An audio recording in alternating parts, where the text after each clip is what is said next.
Welcome back to another podcast of Road to Abundance, guys. Today we have Jeremy with us. Yo, we out here. Yeah, so guys, we're gonna have a dope conversation. Jeremy is a microdosing expert. So I've been preaching it for a while. He does way more than that. He does mastermind. He's very spiritual. And I heard you're a toxic man. That's one of the topic, right? Yeah, I'm extremely toxic. Like when people say the term toxic masculinity, they're referring to me. That's awesome. So guys, I know that it's a trending thing with all the feminists and we don't want men to be empowered and all that stuff. So it's a topic that we're going to approach today. We're going to talk about biohacking, hacking your body to make the best out of it, hacking your mind to get the best out of it. So tell us a little bit more about you, like your story. How did you become the coach that you're right now and the mastermind and the microdose and all the good stuff? Yeah. I mean, honestly, man, like the short story, I grew up in the Bay Area, California, San Francisco area. My dad was a brain doctor and I was always, since a young age, interested in the brain. Like, how can I perform better in sports, in school, and optimize my performance? And as I got a little older, like 17, all through my life, I was the scrawniest kid, bro. Like the scrawniest, skinniest. Like skinny, dude. okay. Yeah. Like the skinniest, you could see my ribs, like it was disgusting. Senior year of high school, when I was like 17, I finally started going to the YMCA, lifting weights. I was like, oh shit, like I see growth, right? And then like I kind of just became interested with fitness. At that time, like social media wasn't even existed. So I thought fitness was just like a hobby. It wasn't something I could like make money off of. But anyways, went to college, studied business. Anyways, a couple years after that, started pursuing my passions. And I think that's like the biggest thing. And we'll talk into that, like talk about that more today. Like the importance of really pursuing your fucking passions, bro. Because so many people don't, and they spend their whole life a slave to this system. We'll talk about that later. But basically got into training and I was always coaching tennis, coaching basketball, 17, 18. Like I always saw myself as like a leader. Yeah. And anyways, 24, 25, I'm coaching youth sports. Some of the parents are like, hey, can you train me? They see kind of like my physique and stuff. I'm like, I just said yes. I was like, I need money, bro. Like, yes. I wasn't even certified at the time. So I was like, I better get my ass certified. Well, but what certification? Like, anyway, like it doesn't really mean shit. It's another school stuff. Like, I know a lot of coaches that are certified that are trash. Like, to be honest, like facts. I see 90% of the coach in the gym, they're not good at what they're doing. And 90% of the bro online, they're not good at what they're doing. It's true. I mean, sometimes they're in shape, but it doesn't mean that you're a coach because you're in shape. Not 1,000%. And I think many people are actually like addicted to education. They're like, I'm not qualified enough. I need the next certification. Now, I have 12 to 15 different certifications ranging fitness, nutrition, mobility, like all the things. Because I do think it's important just to be a knowledge seeker in getting different skill sets so you can serve at a higher level, right? Yeah. But anyway, so I was personal training for a while, built a reputation in that. And then really by far the most life-changing of the most life-changing transformational experience for me, and it's not even close, was July 2018 in Peru when I first sat with ayahuasca. And that, bro, just literally blew the doors open to my new future, my new reality. And we can talk more about it, but like... So just, guys, if you don't know what ayahuasca is, it's basically a plant, like, especially in South America, it's a medicine. It's a root that they mix with a leaf, that the leaf has DMT. DMT is psychedelic that will get you some good stuff and a good inner, like, it's an inner journey, let's say it like that. And ayahuasca is one, psychedelic, psilocybin is another one. There's like, we're gonna talk about a few, that was your first real experience with ayahuasca.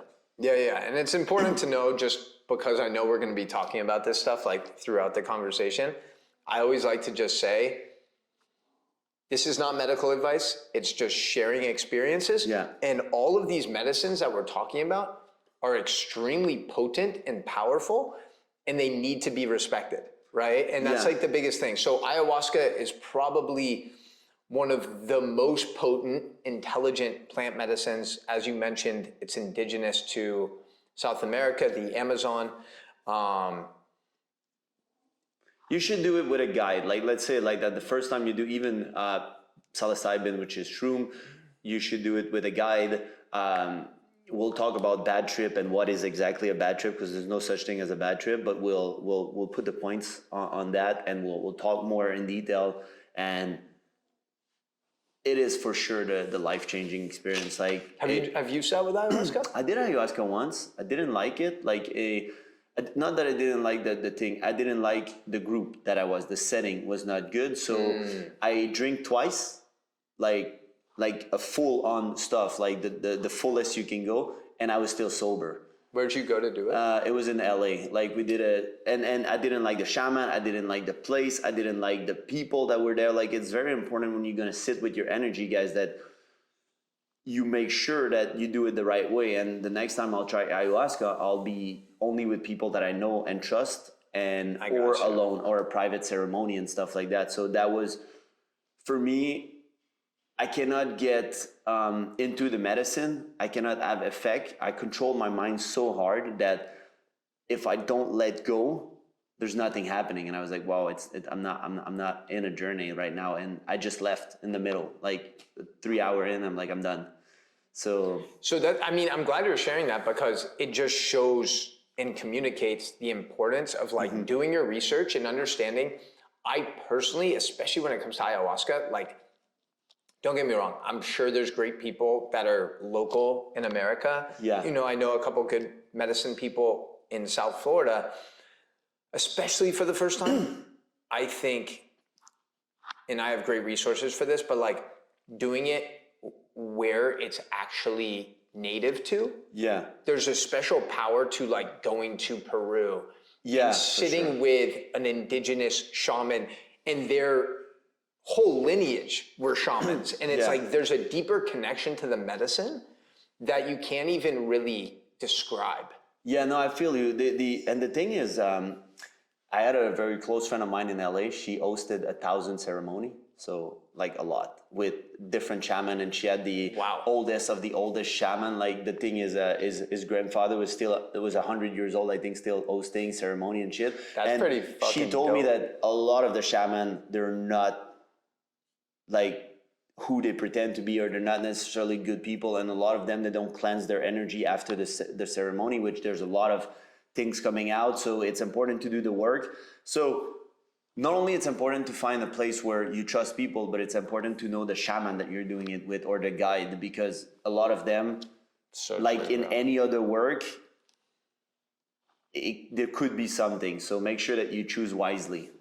Yeah. So, I mean, and just finishing up, like, kind of on the origin story. So that experience was almost 5 years ago in Peru. And what did it change in your life? Like, how did it change you? Yeah. So, wow.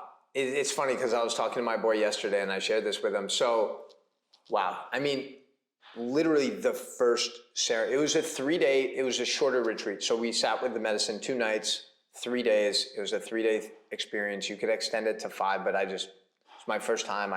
Yeah. Anyways, bro, first of all, this is like, even before drinking the medicine, before sitting with ayahuasca, it was me and 15 others approximately.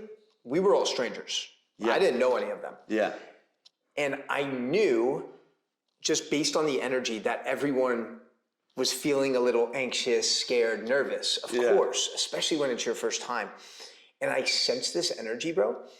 And before we all went in to the place where we were sitting with the medicine, I just gathered everyone outside, and I was like, guys, I just want to say a collective blessing before we get in there, that we get our prayers answered, that we all tap in to more self-love, more healing.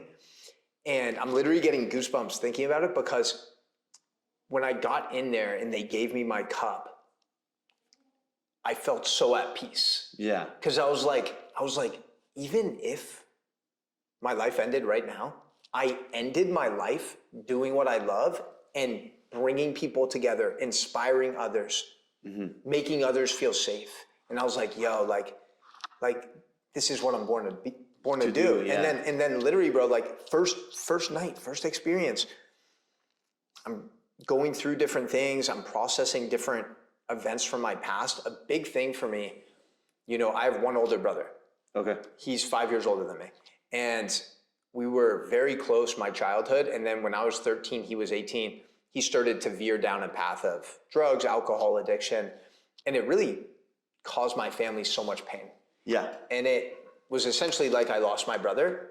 He's still here with us, but that relationship, that closeness, that intimacy, that brotherhood was gone. Yeah. And I didn't realize until that experience how much resentment I was holding on to for my brother. Against him, yeah.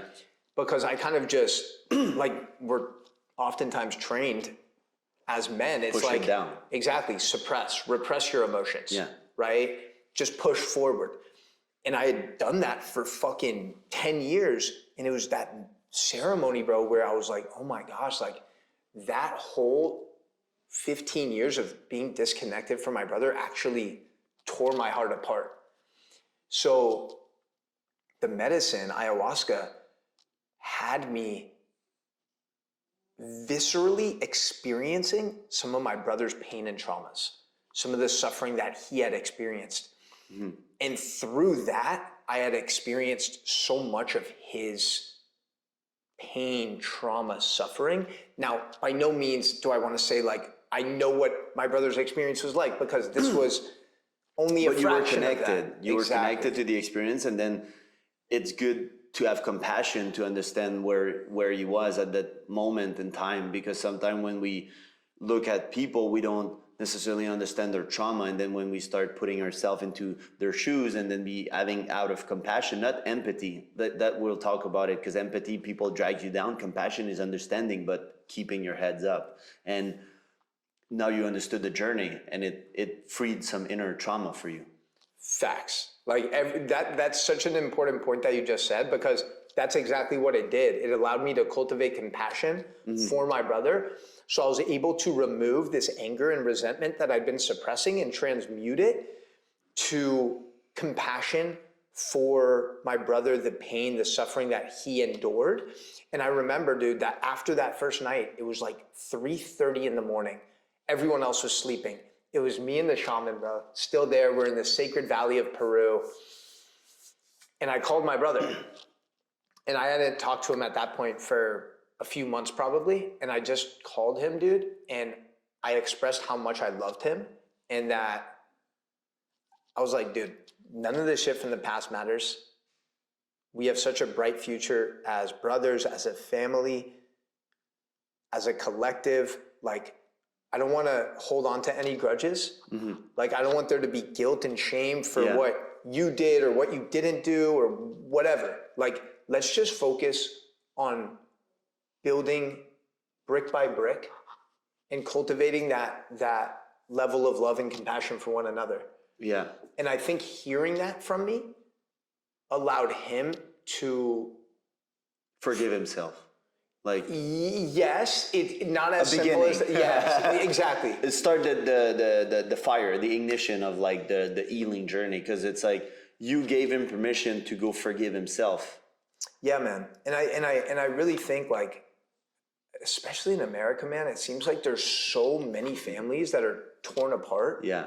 You know, parents, divorce, parents and children. So often there's like anger, resentment, all these grudges that are being held. Yeah. Like, this is our fucking family, bro. And of course, we all fuck up. We all make mistakes. But like,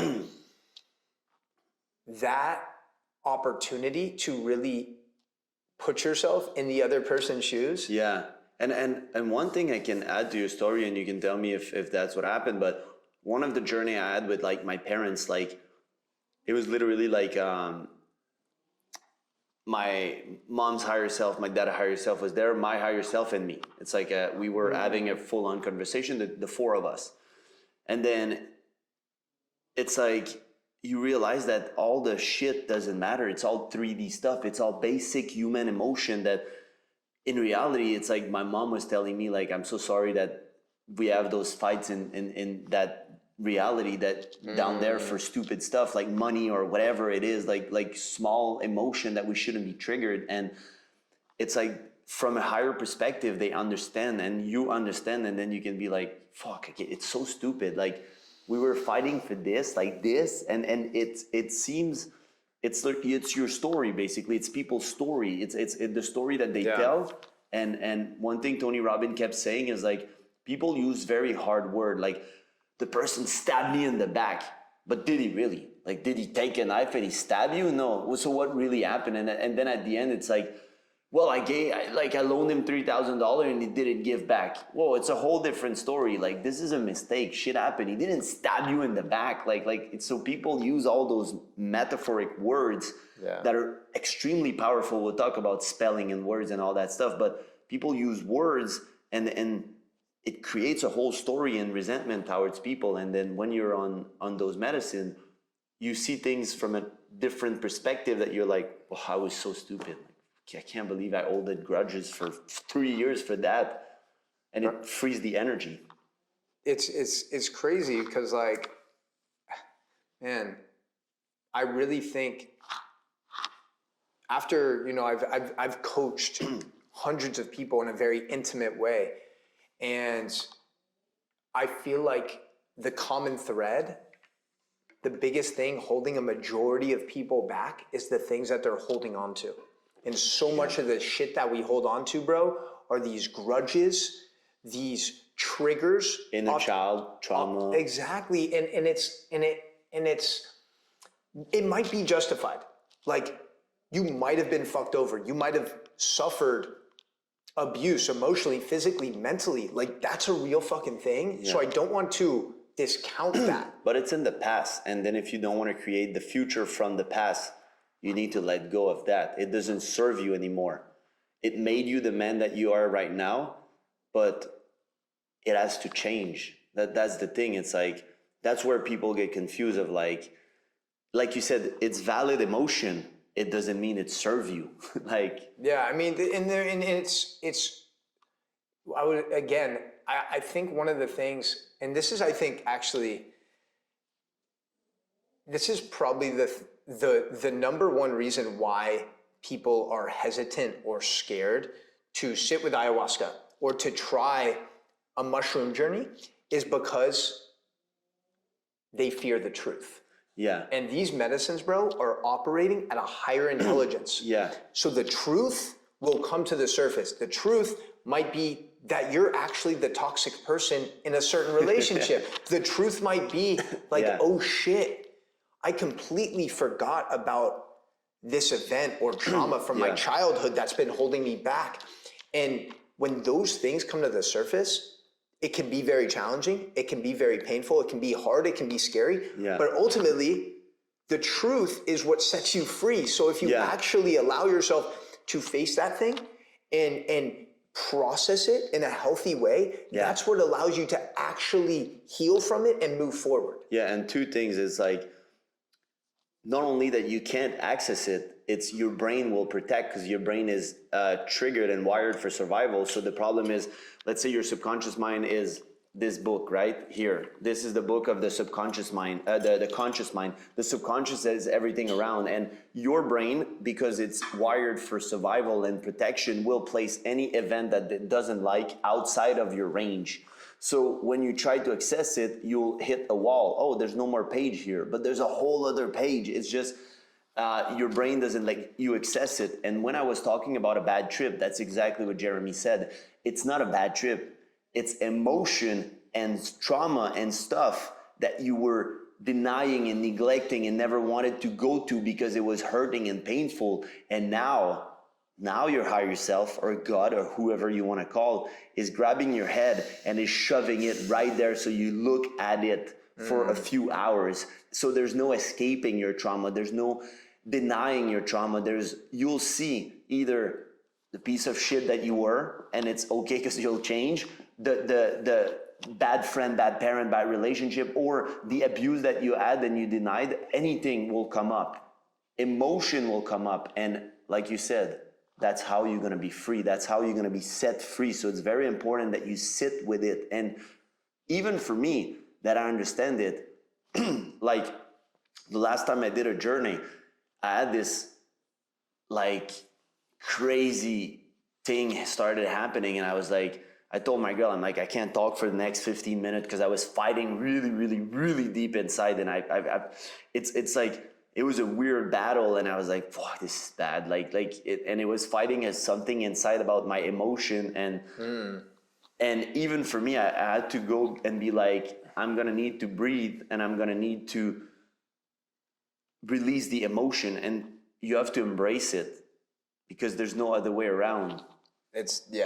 I mean, and that's like the whole idea of surrender, which you oftentimes hear in like the plant medicine circle, is like, that was what, dude, like when I went for my first ayahuasca journey, I had multiple friends and mentors who had sat with the medicine before. They're like, surrender. That was like the only thing they said. I'm like, what the fuck does this mean, surrender? So for me, it's like exactly what you said. It's really being able to, number one, trust. I'm safe, I'm supported, and I'm gonna be okay. This is my path. Nothing bad can happen. Right, and understand, like, there's a reason why 99.9% of people don't pursue the path of personal growth and expansion. It's because it's much easier to stay comfortable in your sea of mediocrity. And ultimately, bro, everyone has pain, everyone has trauma, everyone has emotional wounds from their past, different extents of it, right? The longer you let that shit linger, the more it's gonna manifest as an adult, bro. And we have so many people who are adults walking around the face of the earth right now who are really just fucking big children, bro. They're children, and that's not their fault. That's not our fault. Like, that's how we've been programmed. It's societies. And there's a quote that I love about that is, if you don't heal your trauma, you're gonna marry your trauma. So life is gonna send you a partner that has everything that you're trying to deny. And that's why a lot of people end up in divorce. That's why the divorce rate is so high, because if you don't heal your shit, you can't love yourself fully. You will never be able to love someone fully, and you're gonna marry your trauma. Life is just a reflection of what's inside of you. So if you don't clean the landing and the taking off of your plane, it's gonna be full of shit. That's what you're gonna attract. And then people are like, I keep attracting asshole. I keep attracting people that lies to me. Yeah, there's a reason for it. Like, right. And again, chances are in that scenario that you just mentioned, you're lying to yourself. You're not being honest with yourself. Because again, when you realize and face your truths head on, some of those things might be bothersome. There might be things that you don't fucking like about yourself. And that's good. That's good. If you never become aware and conscious of those things, you don't have the ability to transform and transmute them into things that actually serve you. Right? So it's like, I love what you just said, because it reminds me, I think I'm probably gonna fuck it up, but if you don't heal what hurts you, you're gonna bleed on those who are completely innocent. You're gonna constantly be taking out your anger, your emotion on people who are just not involved at all of that story, right? Because and as men too, like you said, like, I think part of being a conscious king, like part of really stepping into the divine masculine energy is being able to feel your emotions. Embracing them. Like, right? Anger. Bro, anger is a powerful emotion when you channel it in a healthy, productive way. Yeah.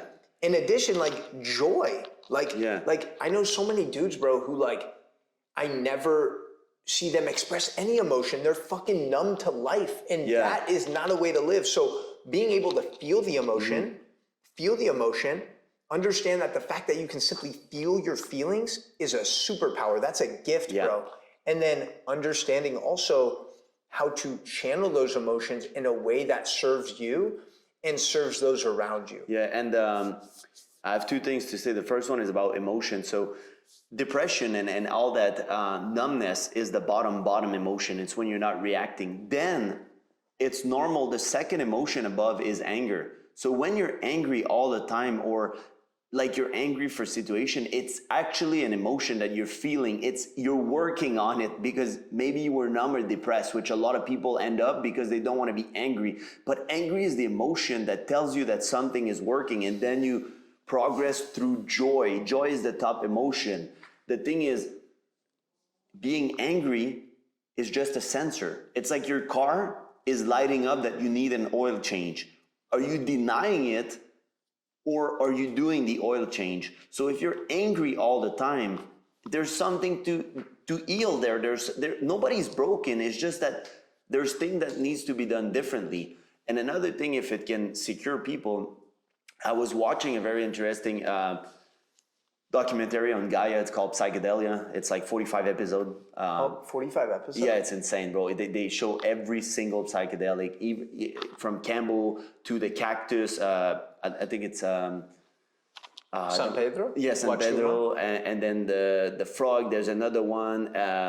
They show every kind, and then there's all the biggest name in psychedelic that talk. And one of the guy, to give you an idea, guys, when I do Hero Journey, I'll do 5 grams of psilocybin, and the most I've done is 8 grams. And this guy did 20 grams. Sometimes he does journey of 20 grams. And one thing that I felt super secure about it is there's nothing bad can happen. You want to know the only thing that they say in this documentary? The worst thing that you can do is to panic, go to the hospital and shoot morphines or anything that will calm your body down, because then you can get stuck in between two brain consciousness. And this is the only thing. No matter what happened when you take, when you go in a journey, let it fucking ride the wave, ride the roller coaster. You want to yell, you yell. You want to cry, you cry. But the worst thing you can do is try to jump off the roller coaster. This is the only injury can happen. So what they say is, no matter how much you took, no matter what's the thing, and that's what helped me every time that if I'm having an emotion, I'm like, I'm like, bro, the guy takes 20 grams and nothing happened. There's nothing. Like, let me just ride it through. You can't overdose on mushrooms. No, exactly. You'll fall asleep. You might not love your dreams, and you'll wake up and you'll be like, good. And the problem is, a lot of people are, when your reality start to shift and you'll have some visual stuff, people start to panic because it's crushing their reality. And they're like, am I going to be always like that? No, it's just relax, breathe, and everything will be good. Yeah. That's like the really, like, the definition of spiritual awakening is becoming conscious, aware, and awake to your subconscious mind. Yeah. So all of these suppressed stories, limiting beliefs, toxic thought patterns, you're able to actually face them head on, and it's your choice. Do you want to continue perpetuating the same results? Yeah. Right? Or do you actually want to create change? And that change requires discomfort. Yeah. I don't know anyone, including you, who's achieved a level of success without getting extremely uncomfortable on a consistent basis. Yeah, and you have to, that's why I do Combat every day. You have to get comfortable in the uncomfortable, and no matter what's happening, there's no growth when it's comfortable. That's why we tear the muscle, the bicep, to grow it, guys. We're making tears in it. We're building those muscles. It takes a level of discomfort to push the body to grow. There's one thing that is inevitable in life, is change. Change, it's going to happen no matter that you want it or not. But growth is a choice, and it's an investment in yourself. One common thing that we have, and we'll keep on your story after, is that I invested hundreds of thousands in mentors and way to find and grow myself, because this can never be taken away from me. And you had a lot of mentors, you had a lot of guides, you had a lot of people coaching you in the journey. And this is facts, guys. Like, if you want change, and if you want to grow, and if you want to do things, it's very important that you apply those little life hack, which is getting a mentor. If you want to learn about psilocybin, I watch documentary on those mentor. I connect with people. Like, first thing I was telling Jeremy, I'm like, bro, I'm microdose, but he's the master of microdose, and we'll talk about all the benefit and all this stuff. Sure. But it's important to get people that did the work. That's the hack. Like, I'm showing him some stuff in my house. We're talking about some stuff that I know really good, and sharing knowledge is how you build community and all that stuff. So after you did the journey, you decided that your purpose in life was to heal men, help men, like empower. Yeah. I mean, for me, it's like I work both. I mean, our mastermind is actually a majority women. The people I work with one-on-one are men, but I feel pretty good working with all walks of life at this point. Yeah. But really, that journey with ayahuasca 5 years ago just showed me very clearly the power of these indigenous medicines. And that sent me down this rabbit hole of like, what else is out there? So I started studying these different indigenous plants, and then I came across fantastic fungi, psilocybin, magic mushrooms. And I was like, oh my gosh, like, this is when research was really starting to get pumped out by Johns Hopkins, and you could see the neuroscience and the impact on a neurological level of this medicine and how it was helping so many people, whether it's healing from PTSD, depression, anxiety. And really, I had my brother in mind, right? From that ceremony, I was like, wow, what if I could help my brother actually reconnect with his heart, reconnect with his intuition, and get off all of these big pharmaceutical drugs that are just numbing him. By the way, addressing the root cause. So that's kind of how that first experience with ayahuasca facilitated this chapter that I've been on for the last 5 years. That's crazy. And by the way, for any pharmaceutical drug, any antidepressant, there's a study that released this year actually that proves that none of them are working. None of them, not a single one. And they keep prescribing them. And it's a meta study, which means it's a powerful study that brings all the best study together, and it's not working. I have the picture on my phone. I'll put it right here, guys, so you can see when you're watching it on YouTube. I took the picture of the study. It's not working. It's been proven. It's bullshit, but they're making tons of money, and it's destroying your brain, and they don't care. And since you went there, we can definitely talk a little bit about antidepressants, because that's actually like what my TEDx talk was on. It hasn't gone live yet, and like probably by the time this goes live, my TEDx talk will go live by the end of this month, hopefully. But man, there's zero like benefit. Well, here's the thing. First of all, if you're taking antidepressants and you're listening to this, you're watching this, definitely don't recommend just going cold turkey and stop taking them tomorrow, right? I'm not, and I know Mike isn't suggesting to do that. It's not medical advice. We're just talking about straight up facts, and then you can verify whatever we're saying. Like I was talking to one of my clients today, earlier this morning, and he was telling me, he's like, yeah, you know, I've been on he told me, I've been on this current antidepressant for the last 4.5 years. And I'm like, well, bro, do you see any positive change? He's like, no, not at all. No. And I'm like, well, when do you expect that positive change to kick in? 4 years and a half. Right? And what's really important, there's two really important points to know. And if you're taking antidepressants, there's no guilt or shame that should be tied to that. Like, it's not your fault, right? We trusted the white coat. Yeah, we're living in a time where the healthcare system is so broken. We're putting Band-Aids over bullet wounds, and antidepressants are like the biggest indication of that. So late 1980s, late 1980s, Eli Lilly, which is a huge pharmaceutical company, they launch Prozac. And the whole idea with Prozac is that it's going to increase the level of serotonin production in the brain, right? And this is making the assumption that every single person's depression is because they lack serotonin, which we now know is complete bullshit. Like just use your brain. Like every human, all 8 billion people are so unique, their journey's so unique. So you might be depressed because you're nutrient deficient. You're not getting enough omega-3s, DHA, EPA. You might be depressed because you're not getting enough vitamin D and sunshine. You might be depressed because you have all this childhood trauma you work at a place you hate. Like, that's there could be unaddressed. so many things. You might be depressed because you're not living on purpose. You're Toxic a slave relationship. you're a slave to a 9 to 5. Exactly, a toxic. So like, there's so many reasons why people can be feeling down or depressed. And a shortage of serotonin is not at the top of the list. And even if it was, here's the fucked up thing.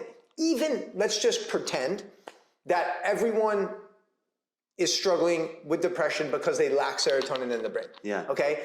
It's been found in a 2019 study from UCLA that these same antidepressants and SSRIs actually disrupt and disturb our gut microbiome, which is where we produce 90% of the serotonin. 95%, yeah. So these same drugs that are supposed to increase the level of serotonin production in the brain and make us feel happy, right? Because serotonin is the happy hormone. They're actually causing dysfunction to our gut microbiome, which is responsible for producing serotonin and many other neurotransmitters that are responsible for mood and mental health. So the fact that these drugs are still being pumped out and prescribed at the level that they are is ridiculous, right? And something that you referred to, like in 2022, Psychology Today came out with this big article that basically said depression is not because of a chemical imbalance in the brain. Yeah. And what I always say is like neurotransmitters and brain chemistry definitely does play a role in one's mental health, right? But we can't ignore lifestyle factors.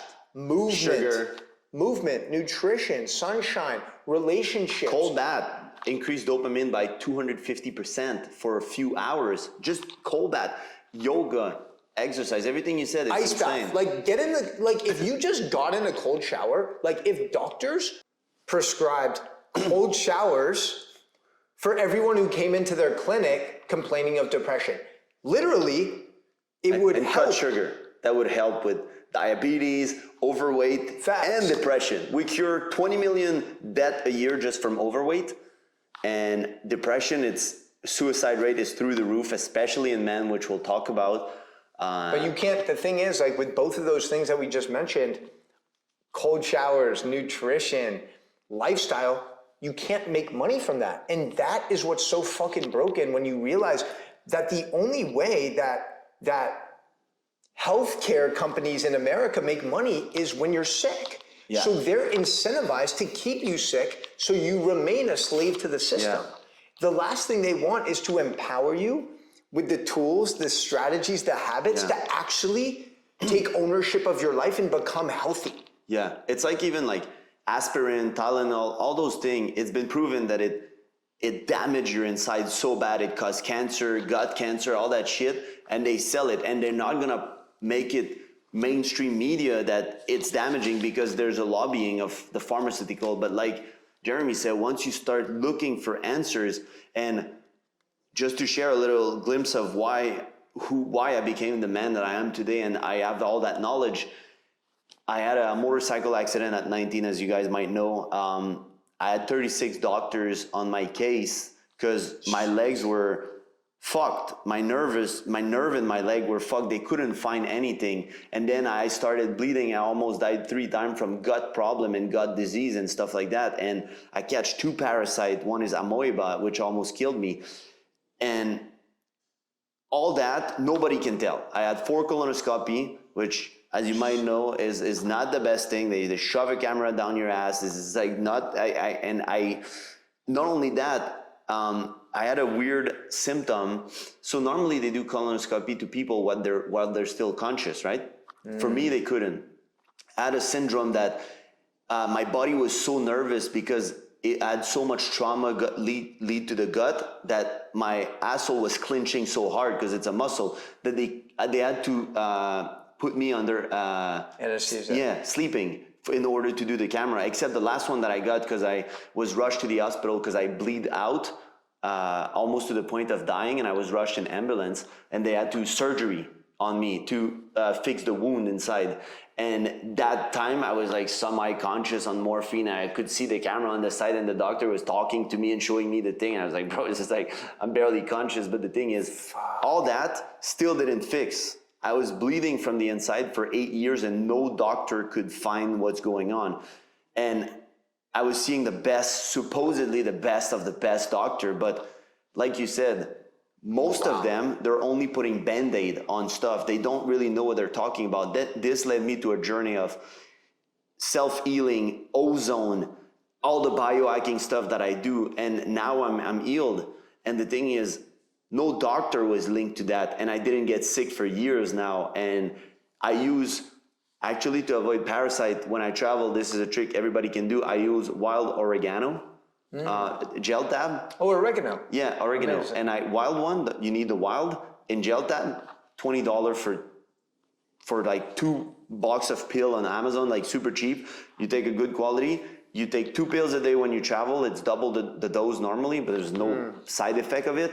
And this avoided me any other parasite, you know when people get sick from water in other countries and stuff? Yeah. Actually, it's the best antiviral and anti-parasite in the world. It's oregano, and it's fucking cheap, and they're never gonna tell you.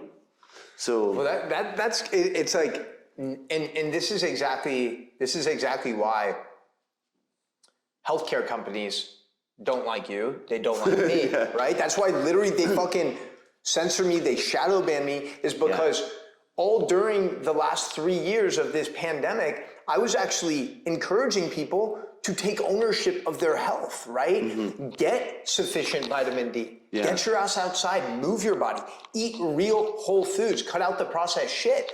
And I was literally getting fucking flagged. Like, this is false information. Like, God forbid we should actually teach our citizens how to be their own healer, their own health coach. And that is one of the things that really just frustrated me, like, especially these last 3 years, bro. And we can go into that, but like what you were saying, and I just want to drive the point home, like people think things like Advil, aspirin, Tylenol are completely harmless because you don't need a prescription for those, bro. Like, and doctors oftentimes actually recommend that. Oh, right? yeah, all the time. If you have a fever. Bro, it's so normal in society first. Oh, you have a headache. A headache is a fucking sign. It's a light that something is unbalanced in your body. It's something that is working. A headache and fever is your body healing itself, raising the temperature so you can heal and you can get out all the toxin and the negative stuff. And now it's just like, bro, I have a headache. You have an Advil? And I used to, it's so crazy. I'll let you finish right after. It's so crazy because in Canada, Advil wasn't doing anything for me. Tylenol either. I had a pill that was prescribed because I was doing cluster migraine too. It's $25 a pill. Shit. That's for cluster migraine. This is a prescription pill because it's so strong. It's like morphine on me doesn't work. When I go to the hospital, they give me fentanyl and a horse dose because my body doesn't get numb. Like, that's how bad it is. So I learned really quickly that all those pharmaceutical stuff were not working for me. And actually all the herbs and all that stuff, 10 times more powerful and natural and healing. So why don't you try like natural medicine? Because there's some for every different stuff, you know? Dude, it's crazy. Yeah, and it's important, man. Like, people freak out if they have a fever. That's literally your body giving you important information. Right? And we need to listen to our body. Like, so many people have been disconnected from their intuition. Like, they don't know. When your stomach growls, that's probably a sign that you should eat something, that you're hungry. If you're yawning constantly, that's probably a sign that you're sleep deprived. You should get some rest. Like, people are so disconnected from their intuition in essence. And things like Tylenol, Advil, aspirin, what they're doing actually is depleting your liver's ability to produce glutathione. And glutathione is like the master antioxidant for our immune system, right? So what was happening during COVID? People's immune systems were letting them down because they're constantly popping these pills. They're not getting vitamin D and sunshine.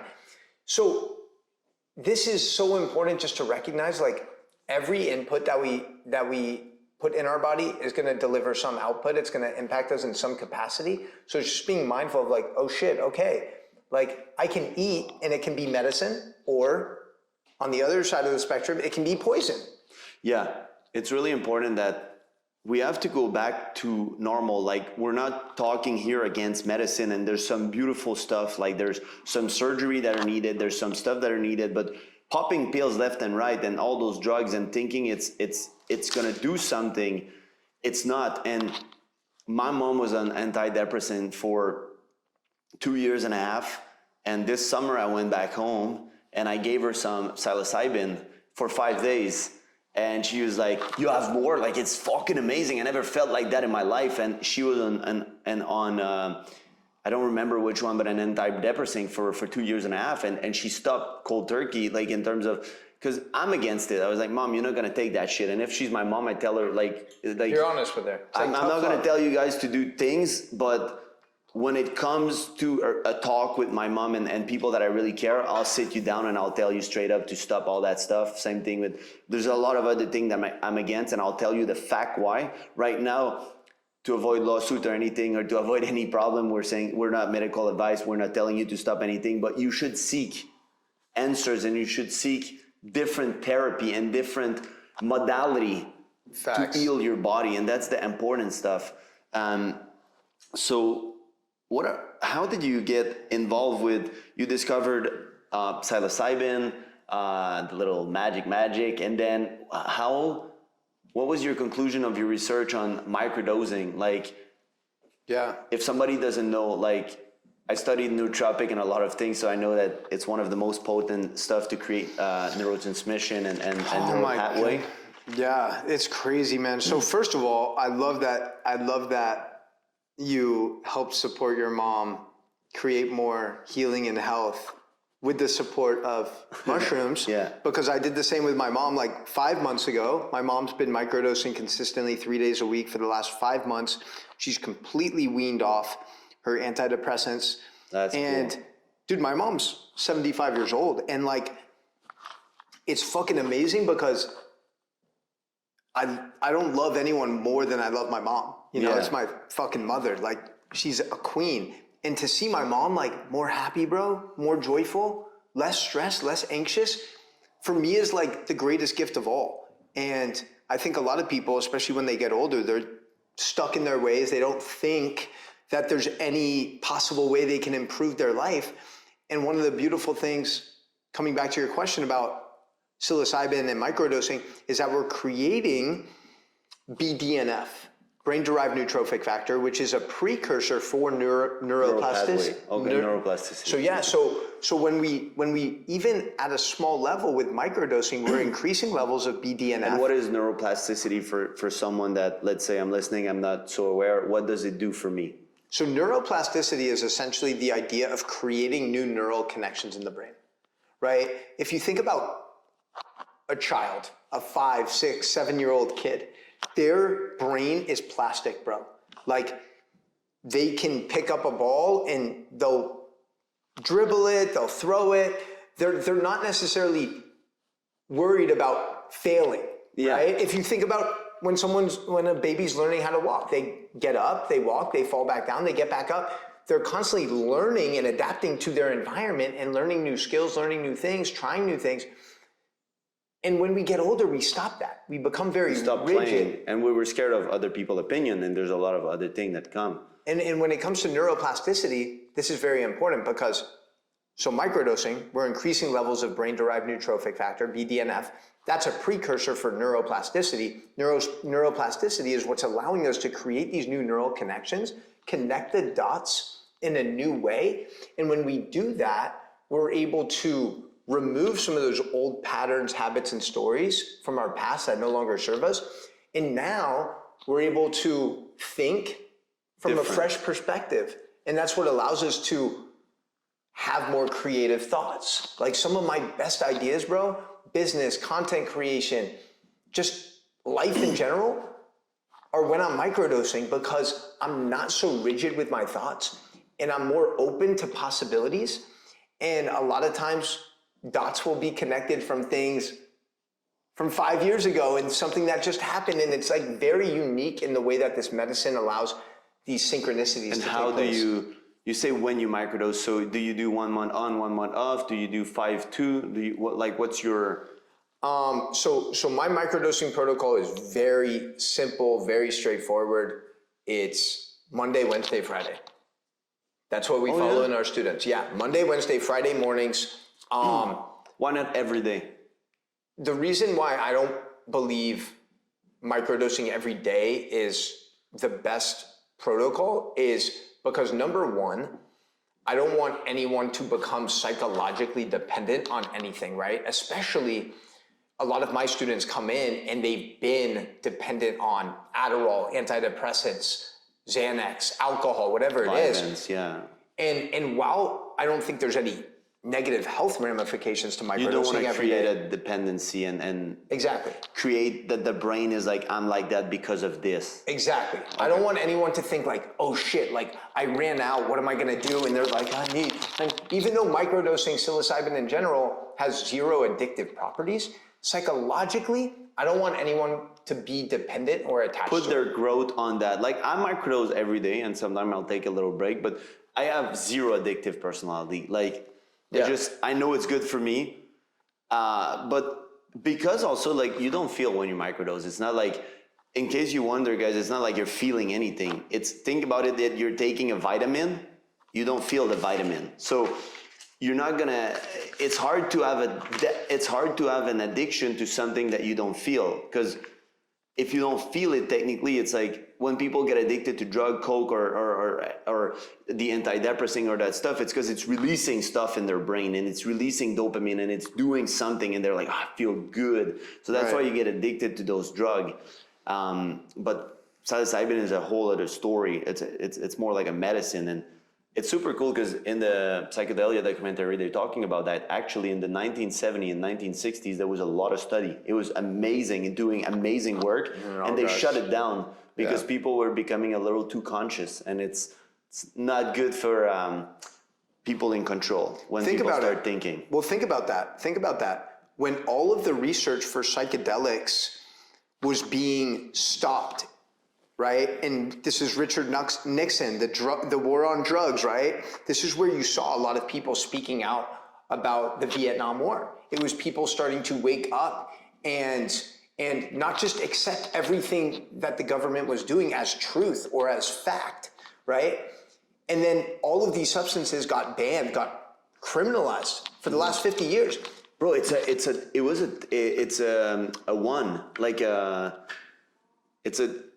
the highest, like they put psychedelic, like it's a Schedule 1 Schedule drug. 1, yeah, that's the word I was looking. Like it's crazy. But it's crazy how history repeats itself, right? Because 50 years ago with the war on drugs, we were programmed to believe that mushrooms might kill us and they might have us swimming with mermaids and jumping out of buildings. I'd love to swim with mermaid. I know, that's actually true. But dude, 50 years later, right? What happened with COVID? What happened with COVID? As soon as people like myself and many more educated people than myself, many highly respected doctors start speaking out about what the government's doing with these lockdowns, with the masks, with the vaccines, all of those opinions are being censored and shut down. People are being deplatformed, right? Yeah, I got banned on Facebook. My reach on TikTok and Instagram and all my platform got 10 times less. Like, it's they shutting you down when you do the dancey dance and you comply. But when you start speaking out on empowering men and psilocybin and the good stuff and talking about that people should heal themselves, this is very threatening and dangerous for society. Like, it's dangerous to empower people. And it's crazy too, because when you really just take a step back, it's like, it fucking blows my mind that there's still people that fucking watch the news. Like, they watch CNN and they actually take this shit as truth. They're fucking... But if it's on the news, it must be true, bro. They're so fucking blinded. No, like honestly, like think about this shit. 75% of the ad revenue on CNBC, MSNBC, CNN is coming from pharmaceutical drugs. Literally every other commercial is pushing a different drug, right? Yeah. And of course, they're gonna put out messages that align with big pharma, including the vaccine. They're not bad people, guys. You have to understand that the time of information was a long time ago. Now they're in a business. They want to survive. They want to make money. So they do whatever they need, and they push what sex, scandal, and blood. because that's what sells, and people love that shit. Nobody loves a good story with no anything happening, and that's the problem. And then not only that, if you do look behind and do your own homework, don't take my word for a fact. If you look, you can, there's a video, there's a documentary on the monopoly of life and who owned the world. If you type who owned the world documentary, you'll see that Vanguard and BlackRock, they own every news channel, every single one of them. So the thing is, if one company is owning all of them, then there's no more opinion, there's no more nothing. They're being dictated from one structure to the other, versus having different opinion because you would be a journalist or I would be. Now they need to report to the superior. The superior say, no, we're not doing this story, we're not running this, take it off, and that's it. And they're a business. They want to make money and they want to tell you whatever they want to tell you. And we've seen it with Twitter. Now it's like, oh, I'm so glad Elon's shit went down. My boy Elon fucking rocked the boat. Bro, what's crazy, it's like, and I don't want to seem like in this conversation, I don't want to like, because sometimes when we have conversations like this, people can be like it's doomsday, right? Like, oh, we can't trust anyone, like everything's fucked.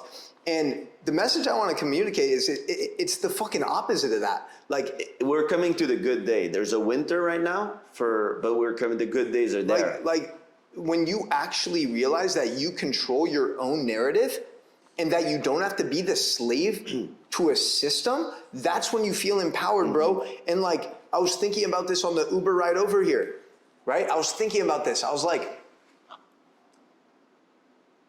escaping the matrix. It's become like this popular, like, I think Andrew Tate helped like make this mainstream. And I was thinking, I was like, what does it actually mean to escape the matrix? Number one, the days of the week don't fucking matter. Like, we're doing this shit on a Saturday night because we're passionate about it. Because we Saturday. Yeah, exactly. I didn't know it was Saturday. Like, whether it was Tuesday, like, if I want to be on the beach, every day is a good day, chilling, man. Reading a book on a Tuesday at 1 p.m., I'm going to do that shit. If I want to podcast on a Saturday night, I'm going to do that shit. People, like the days of the week are one of the biggest social constructs that's designed to keep us following this narrative. And most people are living Monday through Friday, working a job they hate, and using the weekend, bro, to escape that fucking Monday through Friday reality that they're so... and they program you at school. So when you go to school, you go Monday to Friday.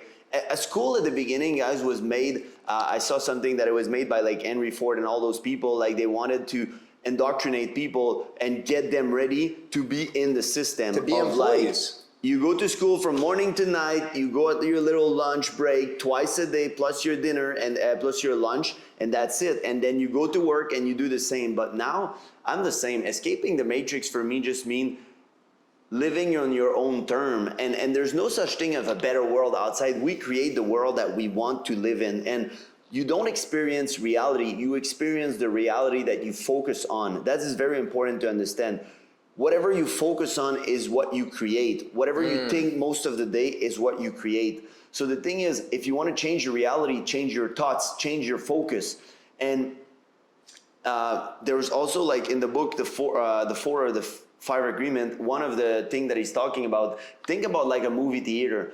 Let's say me, Jeremy, and my girl Sally have a dinner together and we're having conversation. We are experiencing the same exact stuff. But if you would ask us after, we retain different information, we have different perspective, we have different opinions. So on the same topic, I experience this reality a certain way, Jeremy did a certain way. So you're not experiencing reality, you're experiencing the reality that your brain want to show you and that your brain tell you that you experience. That's why some people have trauma. And when I, as a coach, when I go back, my goal is, if your brain is acting a certain way, it's because events happen and put it a certain way. If we go back to the event and we change the meaning, we change how your brain, it's as simple as that, because it was as simple as that to program it. An event happened, lead to a programmation. If you want to reprogram, rewire your brain, we go back to the event, we tweak it, ask question, and is it really what happened? And most of the time you're like, fuck no, my brain made it up. Like, and then it's super obvious later when there's no emotion related to it. So you experience the reality you focus on. This is important, guys. This is the bomb. Like, this is a gem. If you can retain one thing, is you want to change your whole world. Change your thoughts, change your focus. That's why there was the book Think and Grow Rich. Yeah. And then when you think, you're going to feel. If you think positive and if you talk positive, you'll experience positive experience. But if you focus on everything that's negative, that's why I do gratitude journal. That's why I do positive stuff. Because even myself, no matter how good I think I am, days that I focus on what's wrong, I'll get depressed. I'll get in a depressed state. I'll get in a negative, and I won't have anything good come out of it. So it's really important to change your behavior, your thoughts, your question. Yeah, no, for sure. And something you said too about like that dinner example, right? How like we'd all have different experiences. We'd have the same shared experience, but our story about that experience would all be different. Yeah. Once you realize, bro, that there's 8 billion people on this planet called Earth, right? That means there's 8 billion different realities, bro. Like, this is very therapeutic to think about, right? Because I work with a lot of people as well who have social anxiety, right? And a big reason, a big root cause for social anxiety is we're a little insecure, maybe in our own skin. We lack self-esteem, we lack confidence. We're always concerned about the opinions of other people, right? Yeah. But when you realize that all the other fucking people around you are so focused on their own shit, their own reality, they're way too concerned about themselves to ever be tripping about you, that shit gives you peace. And it's like really understanding that and coming back to compassion too, like having compassion, like everyone's in their own shit, bro. And like, I would even add that if someone is judging you or being negative or whatever they want to think, it's because they have their own issue and trauma, and that's what they're projecting on you, because their reality is, the reality external is what's going on inside. So if they're not feeling good and they don't love themselves, that's why they're judging you. But why would you give the power to someone else to make you feel like shit and vulnerable and this and that? Doesn't it feel fucking amazing when you can just dance and do whatever and you just don't care about what people say? I fucking love to sing. Do I sing good? I don't even care. I sing all the time with my girl and stuff. I sing like. What do you sing? Any fucking like song. I love. really? Like, I really love Ed Sheeran and Sam Smith, and like, not Sam That's Smith, now wild. he's doing weird shit, but his music was good. But Ed Sheeran is my favorite artist. dude, it's crazy because Ed Sheeran, I just found out he's the most streamed artist in the world. That's crazy Because to me. everybody can relate to this kind of music. Everybody loves to be taken on a story, and I think he's just an amazing artist. Like, I've been following him since his first album, like the A-Team and all that stuff. Like, which the A-Team is the story of a prostitute and a drug addict, and a lot of people don't know because he. That's like you, bro. Yeah, prostitute and a drug addict. No, but No, yeah. So guys, it's really important that you go on a journey to heal yourself. Well, what you just said too, sorry to cut you off, but what you just said is really fucking important and relevant, I know, for both of us. I know a lot of people who don't post on social media, they don't create content, even though they actually really want to, right? Because they fear people talking shit to them behind a screen.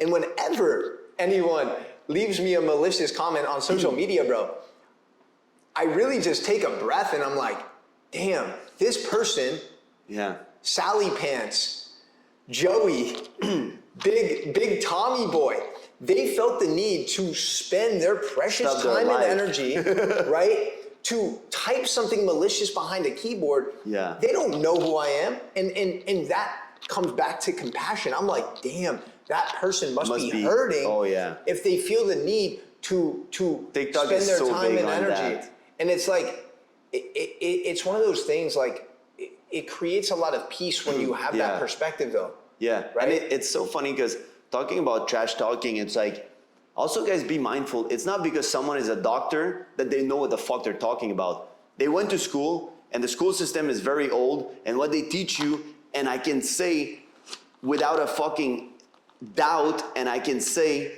that I know a lot, and sometimes way more than most of doctor than I know.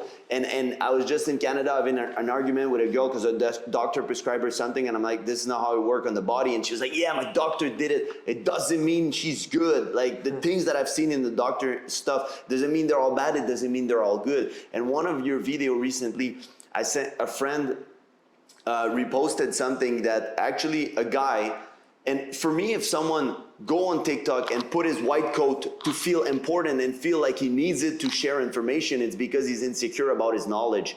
And the thing is, the guy goes on the video that you're at the restaurant talking about cold water with a meal and that it's really bad. And he's saying that this is bullshit. And just so you know, guys, not only that you're not supposed to drink cold water, you're not supposed to drink at all while you eat. 15 minutes to 15 minutes after, because it will mess up with your saliva and the acid in your body.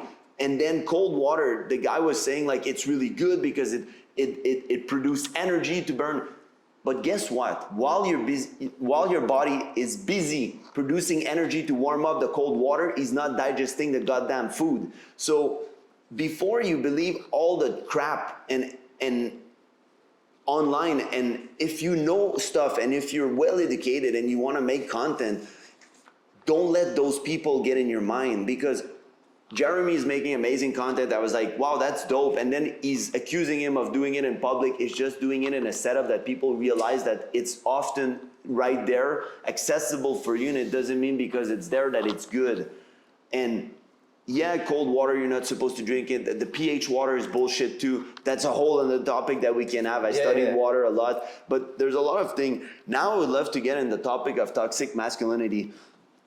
That would be a good topic, because the feminists are trying to take over the world. We're trying to diminish the importance of men. Men ain't shit. It's okay to talk against men. It's okay to say that men's are trash. It's okay to say that you want a 6-foot man, a big dick, and a good lover.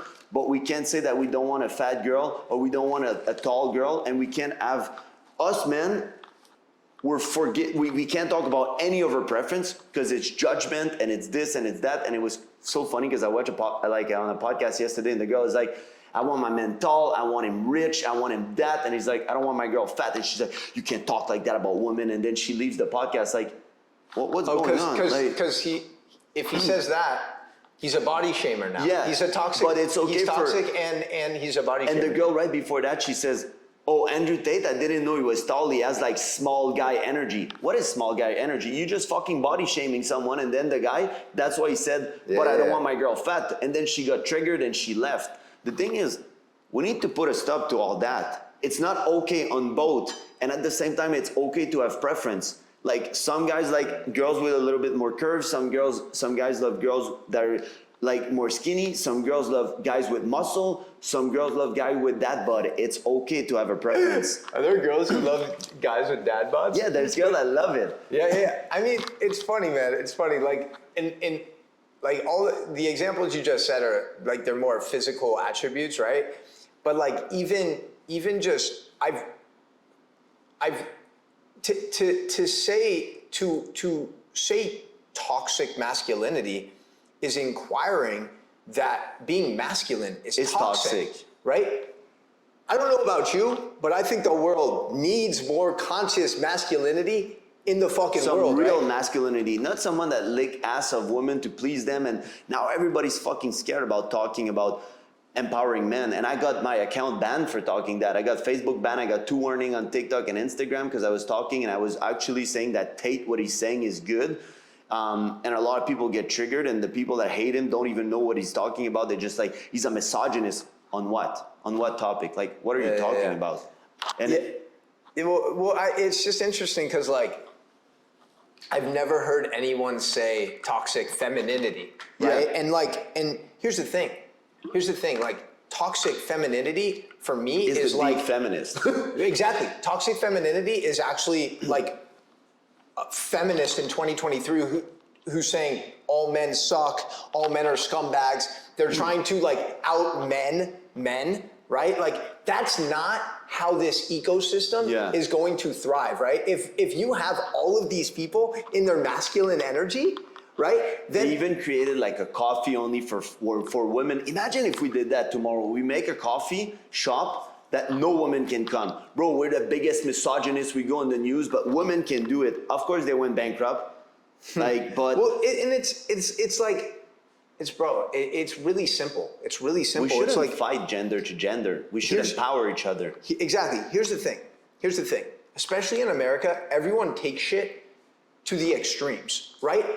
Feminism, when it was actually first introduced, I believe had great intentions. I'm all about women's empowerment. For me, women's empowerment means educating women on their body, on their cycle, so they can get off fucking things like birth control, so they can get off things like antidepressants, so they can reconnect to their body and their divinity. That's what fucking women's empowerment is. And also not telling women that they need to be like this bad bitch who's always hustling. Yeah. Right?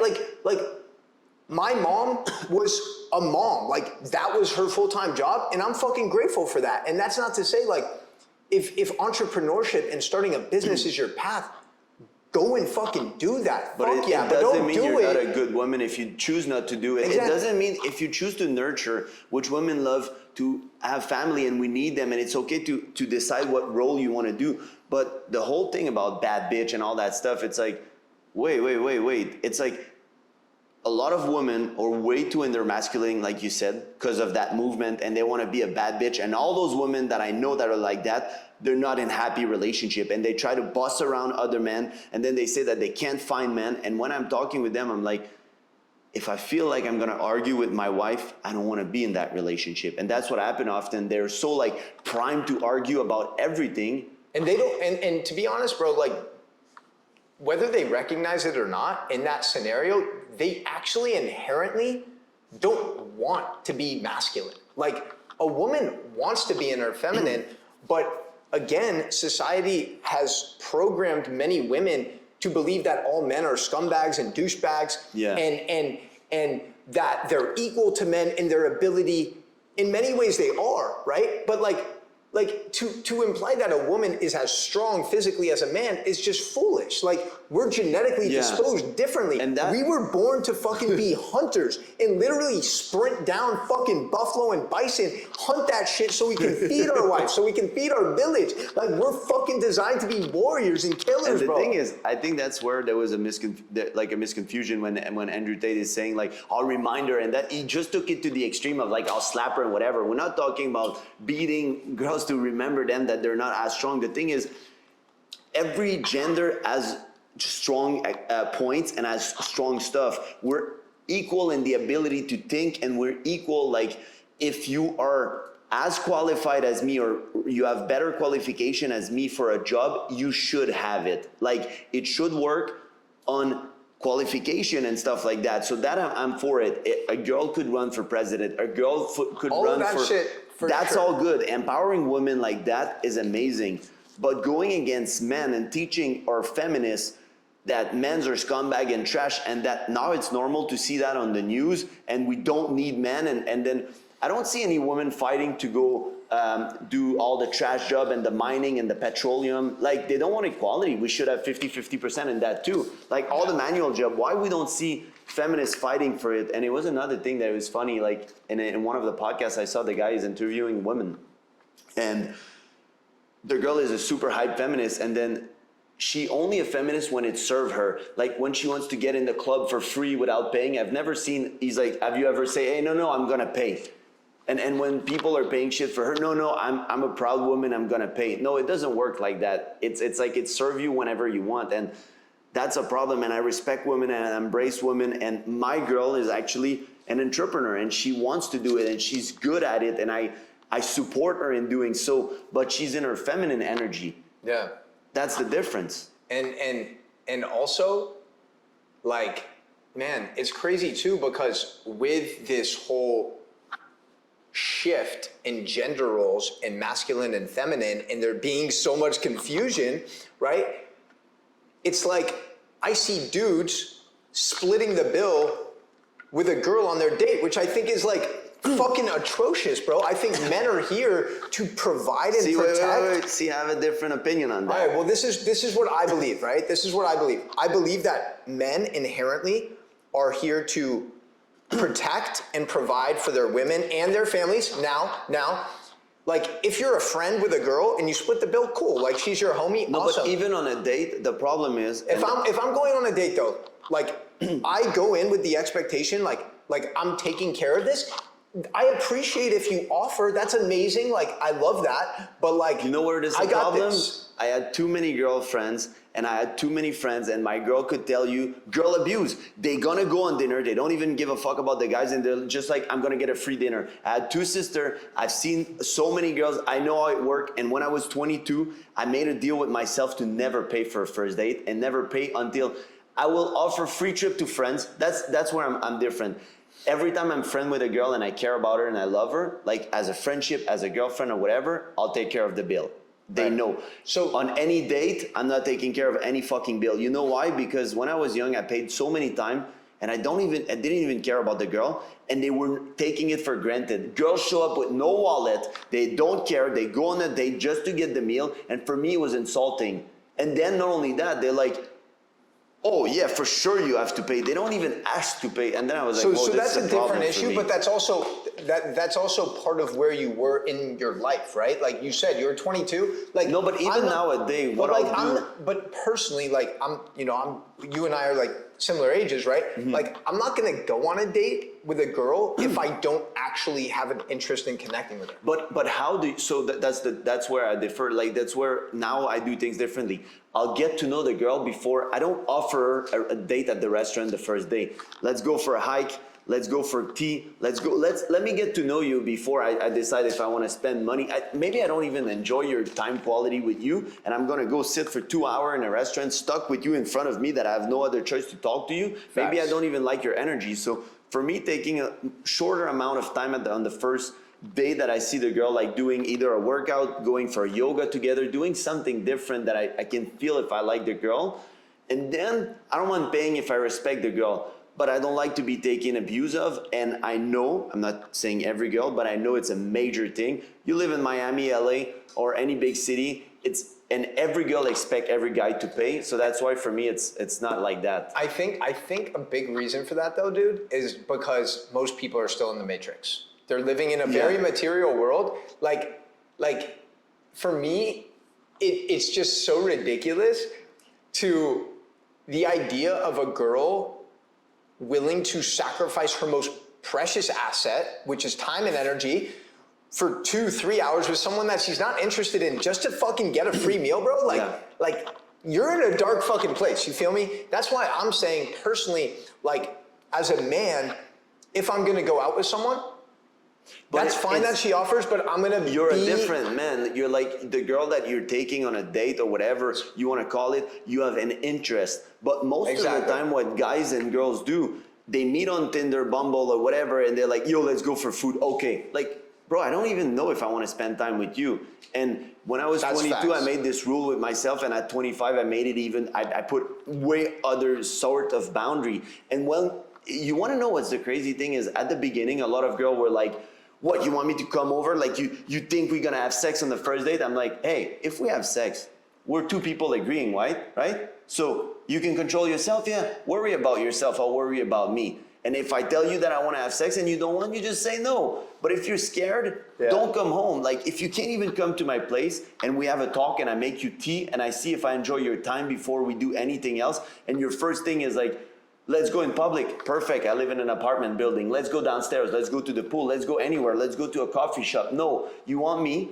Often I was like telling the girl, hey, what do you want to do for the first date? And I was throwing it out there. And if they tell me like the most expensive restaurant, like one girl once in LA, I'm supposed to go on a date with her. Like, I don't like saying date. I'm supposed to just go like have dinner with the girl. And it didn't happen for a few times. And then I tell her, where do you want to go? She sent me the most expensive place at the Ritz-Carlton, the restaurants and stuff. Yeah. I'm like, oh, so you think I never met you and I'm going to spend $300-400 dinner on you? I'm like, I'm not going. Then I called the restaurant, I booked for 3 and I brought my 2 boys and I paid for the bill.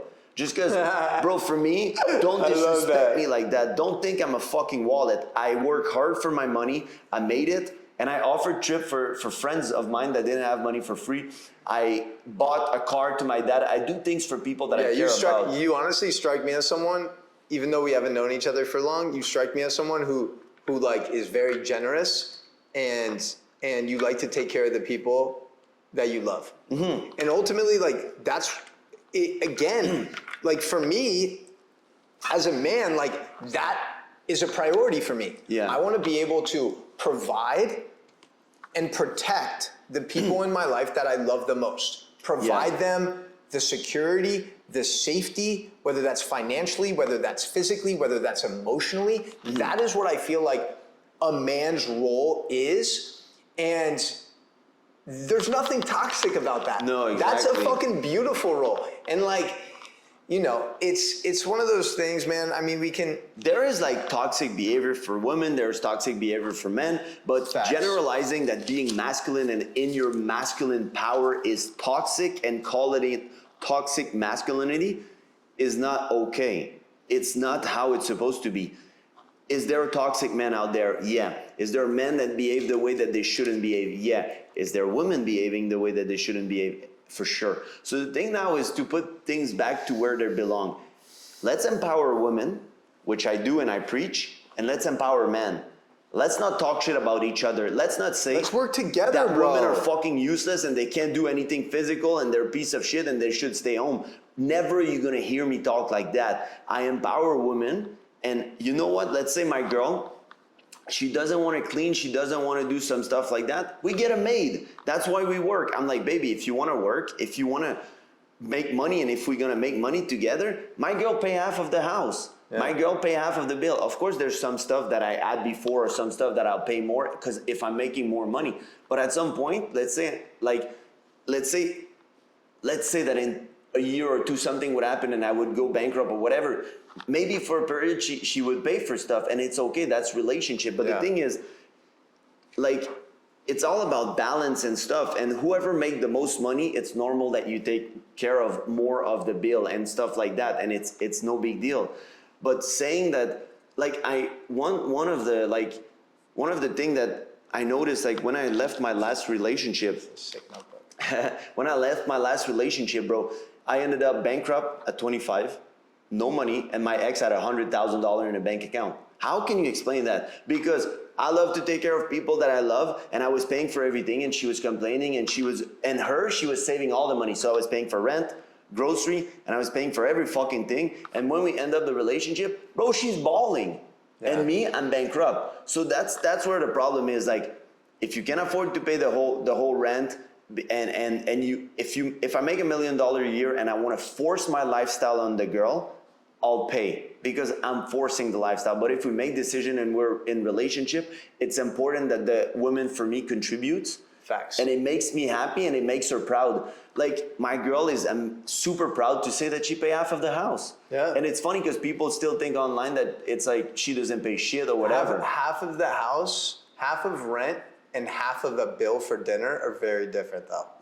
No, but she pays sometime for dinner. Like, yeah, but you guys like are in like a serious committed relationship. Yeah. That's not. But really if what I bring we're a girl that I really like you said, that I spent time with her before, I don't mind paying because I believe that most of the time men are making more money. That's why we'll pay. But I just want to put it out there that I don't agree with paying for the bill on the first date. I've lived it. I've heard enough horror story. I have a lot of fucking friends. Like, and it's been proven that a lot of them take advantage of that. And just be careful. And now you're a man of high value, so you choose way more carefully who you're gonna spend time with. And that's honestly what I was gonna say is like, you know, going back to like toxic masculinity, like, it's all a game of self-love, bro. Mm-hmm. It's all a game of self-love. Once you heal your shit, once you actually feel inner peace, once you feel perfect, whole, and complete just the way you are, you don't feel the need to bring anyone down, right? Yeah. You just want to lift others up with you. Yeah. And that's how I approach what you just mentioned in regards to, you said relationship? I think it was something with being a high value man. Yeah. Right? Like, that's exactly why, for me, like my perspective, and it wasn't always like this, right? You know, it wasn't always like this by any means, because I can definitely see the situation you're talking about and like understand that that's definitely real. Yeah. People taking advantage of people and doing that type of shit. For me though, I'm in a place as a high value man who's done a lot of fucking inner work. I deeply trust my intuition. Yeah. So I won't invest any time and energy But that's with now anyone. at 32. Exactly. You know what I mean? Like, generally, men that did as much inner work that we did is 1% of the population. Well, that's why I'm saying, like, specifically for you me, right now. For you know what I me, mean? as where I'm at in my life, 32 years old, I'm a high value man who's done a lot of fucking inner work on myself. I trust my intuition in such a deep way. Like, I'm not going to invest time and energy and resources on spending time with anyone, man or woman, that I don't feel a level of alignment with. Like, I like to surround myself both with men and women who, in some capacity, inspire me to be a better version of myself. Yeah. Like, coming to your home, bro, inspires me to step into more abundance. Surrounding myself with a woman who's like super tapped into her emotions or her physical body, that inspires me to do deeper work in that area. So for me, I'm always like assessing before I spend time and energy with anyone. I'm like, what can I learn from this person? Yeah. Right? Like, I always want to be in a position. But you choose carefully. It's like what I was talking to you. It's like, I'm very careful of who I invite in my home, because it's the energy, it's the stuff. Like, facts. And it's like, I went to see you, like we talked, then I went to an event, I met you in person, and then I was like, you can come home. Like, and I was the same with my women. Like, I can't always say it was like that, because I was, a lot of people were addicted to some stuff. I was a sexual addict, like from 23 to 24, right before my last girlfriend. I was doing my thing, and it led me to a very dark path of very bad energy, and I was depressed and I was bankrupt, and it just brought so many things. And I attracted a girl that was a full-on whore. She was working in a whorehouse and I didn't know. So it's like my inner world was reflected by my outer world. And the thing is, once I healed all that, it's now after that, when at 25, I started putting all those boundaries, and then I didn't let just anybody in my house. Like, then I was careful. I was careful of who I choose to spend time with. But that's once you understand that time is your most valuable asset. Yeah. And you understand that just being in the energy field of people, that's why it's important to go to Mastermind, to be in a community. Just being around people that are high individual with high vibration will raise your vibration, that you want it or not. I'm curious to know, actually, since you said that, because I think a lot of people, both men and women, don't realize that any time you exchange sexual energy with someone, bro, that is trauma or exchanging. That is a very significant interaction that you're having with that person. Yeah. So it's really a powerful reminder to like be conscious and mindful with who you allow to experience your body in that intimate way, because you are exchanging energy.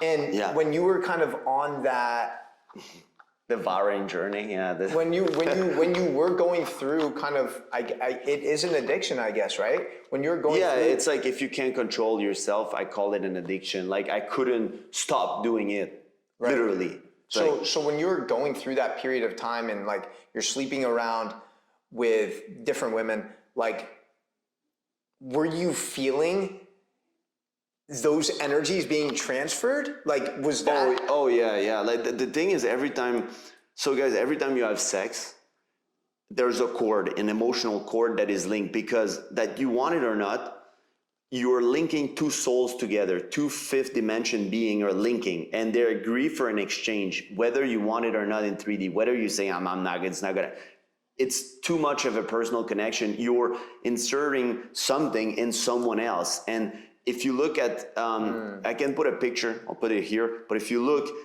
the form of the penis and the vagina, how they go, it's like a brain, it's like the whole body is connecting, and then you're exchanging enormous amount of information without you knowing. So I was getting trauma, I was having a lot of stuff, and it was leading me to very dark and depressed. And then the reason why I was going through all that consuming of sex, it's because it was my only pleasure. Like, I was literally depressed and I couldn't even spend a night alone, so I had to have a girl every night in my bed. And then once she was gone in the morning, I didn't like spending time alone, so I had another girl coming over and another girl, and it's just like you're consuming it like it's fucking a bag of chip, like left and right. And it took me, that's how bad it was. It took me, once I ended up my relationship at 24, it took me 2 years after that to heal myself and clean myself from all that stuff. 2 years. And how did you, like, you said you created boundaries at that time. Like, how did you go through that healing of all of that? So yeah, the boundaries, it was for future relationship. That's why I stayed single for 7 years until I found my girl. And then healing, I went to shaman and psychic, and I went to seek mentor, and I did journey, and I did a lot of things to cut all the emotional cord and the baggage. And it was funny because one of the last thing I did for really deep cleaning, it was the UN method. It's like a monk, the guy that does it. And What's it called? it's UN method. I got the certification in it. I didn't practice it as much. I was just curious to see how it worked. And basically it's a quantum way of healing and stuff. But the thing is, just so you know, when you're sleeping with someone, you're not only attaching yourself to the cord to that person, but you're attaching the cord to that person, that any person that they had sex with. So let's say that Jeremy had sex with 50 girls. Those 50 girls had sex with 50 men. That quantifies super fast. Let's say that we're having a threesome with another girl. Now we're mixing all those people from everywhere, because the more you realize that the whole world is connected and consciousness is one, the more you realize that it's a spider web going around. And a lot of the people, they didn't Spider web of semen. Yeah, it's way more than that, but it's like links everywhere. And there was study proven that sometime when people were feeling depressed, it was just another person part of that spider web feeling depressed, and they could feel the energy. So It makes sense. That's how important it is to do cleaning and be mindful. Sex is an amazing thing. It's a beautiful thing. Yes, there could be a lot of sexual pleasure and a lot of sexual encounter, and there could be a lot of stuff. If we lived in a pure consciousness world, it would be amazing. Right now, it's not exactly the case. So just be careful and be mindful of who you share this thing with. Yeah, no, that was very well said, man. It's really interesting when you start thinking about things like that, and you start thinking in a more intentional way, because then you realize, oh wow, like I need to be very sacred with my body, with my energy, with this vessel, with this temple. If anyone wants to experience my energy in person, or even in a more intimate way, bro, that is something that for me is precious. And not everyone, most people in fact, are not deserving of that. And that's not me coming from a place of arrogance. It's coming from a place of self-love. Like, I love myself so much that I'm very mindful of who I put in my environment, you know? And I think it's really important for people listening and watching, like to maybe journal, like, hey, who are the people that fill up your cup, that energize you, that make you feel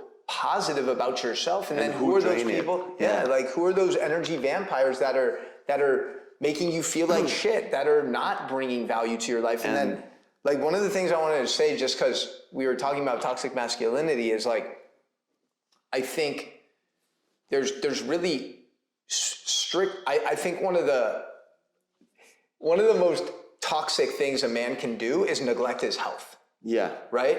So the 5 specific things that I wrote down that I thought would be relevant to talk about are, number 1, right? These are 5 things that are really causing men to struggle and suffer, right? Number 1, drinking alcohol. Specifically, bro, actually, drinking beer has been found to really raise your levels of estrogen and decrease testosterone levels. But any alcohol point is bad, guys. Don't think that tequila or gin or anything is any better. For sure. It's all super trash. bad. Number two, the second thing that really destroys testosterone levels is poor sleep. They actually found there's a study that less than 5 hours of sleep per night is the equivalent of accelerating your age 10 to 15 years in terms of your hormone panel and your T levels. So, like, the whole idea, like I'm gonna sleep when I die. Yeah, you're gonna sleep when you die, and you're gonna sleep. Sleep is for pussy, all that shit. Like, It's bro, bullshit. chill down. Like, and then really, like, every time I see a man drinking from plastic, right? I'm like, you're literally destroying your sperm. You're destroying your testosterone levels with all the phthalates, all the BPAs. Like, we have this right here. Like, Mike has a stainless steel bottle. I have a glass bottle. Invest in your health. Be mindful of your health. To add something about the water is, in case you didn't know, guys, like 50%, we have 50% less testosterone now that we had 4 years ago and stuff like that. And when Jeremy was talking earlier about all the women taking the pregnancy pill and all those hormonal pills, that's something that they don't clean in the water. That's why I have a machine. The machine is on my Instagram. It's on the link if you want. I did so many research. It's the best machine out there that is right now. And it's going to clean all those toxicity, all that thing, and then mine puts hydrogen in the water. The thing is, guys, you need to be mindful of what you put in your body, and all those chemical and all those estrogen full of pill leaks in the water, in the pee, and all that stuff from women, and when they shower from every pore, and then they don't clean that, they don't care, so you're drinking it. And your plastic bottle and your cheap bottle and most of the bottle is just literally tap water that they barely filtrated, but they didn't remove all those chemicals, they didn't do anything, so you're still drinking it. And I think that you can get the machine for $50 a month. It's not, barely $1 a day. It's like insane to me that you don't invest in your health. And what was the two other thing? The fourth thing that I think, another thing that's really actually destroying both men's and women's hormone and overall health is actually skincare products, body wash.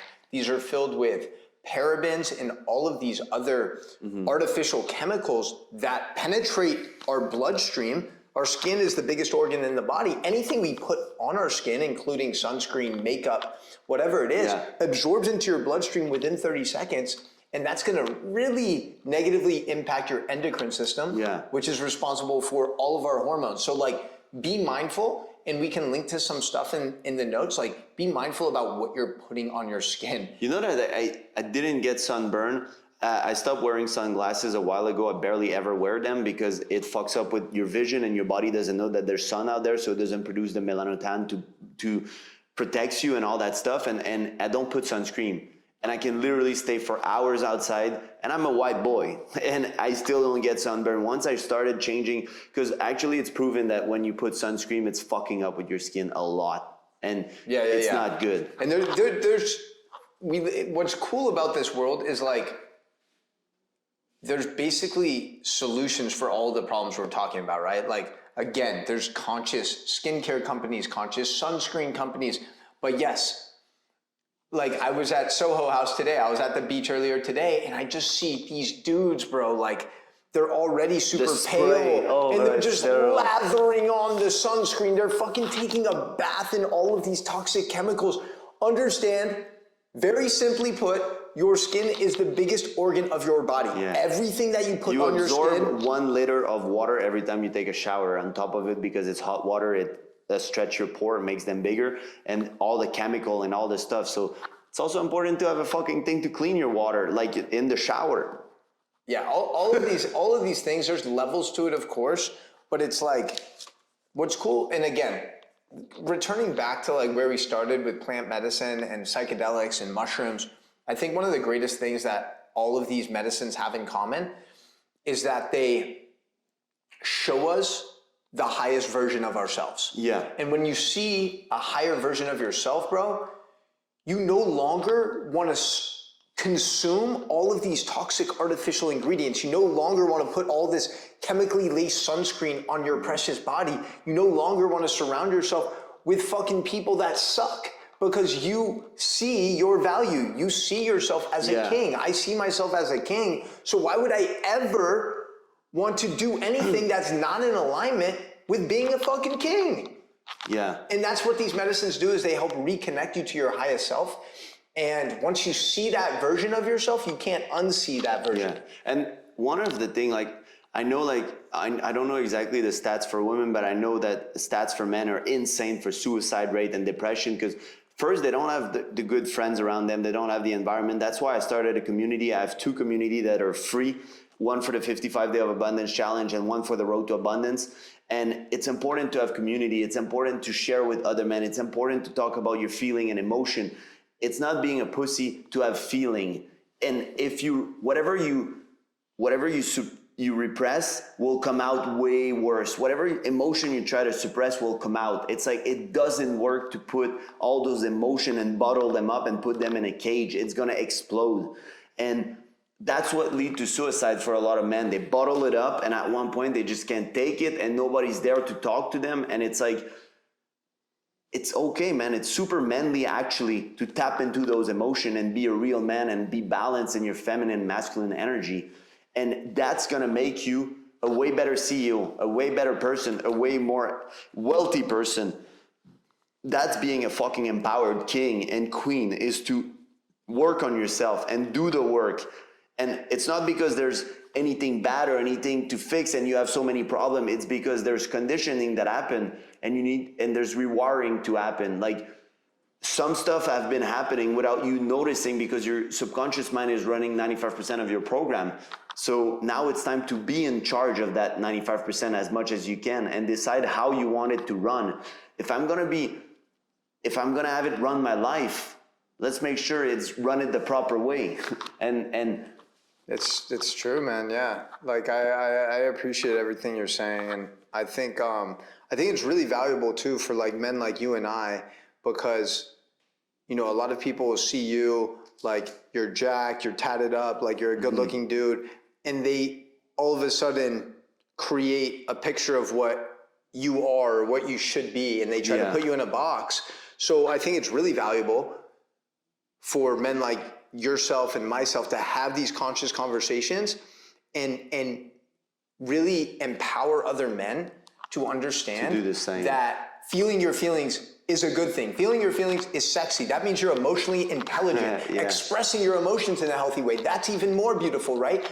Conscious communication, being honest, being compassionate, being truthful. Bro, it's so loving good. yourself so you can love others. That is fucking beautiful. And that's what I think makes you a king and makes myself a king, bro. Yeah, and it's not because, also two things, it's not because you see yourself as a king that other people, a peasant or whatever, everybody can be a fucking king. Oh, facts. And it's to respect other people, and every girl can be a queen while respecting other people.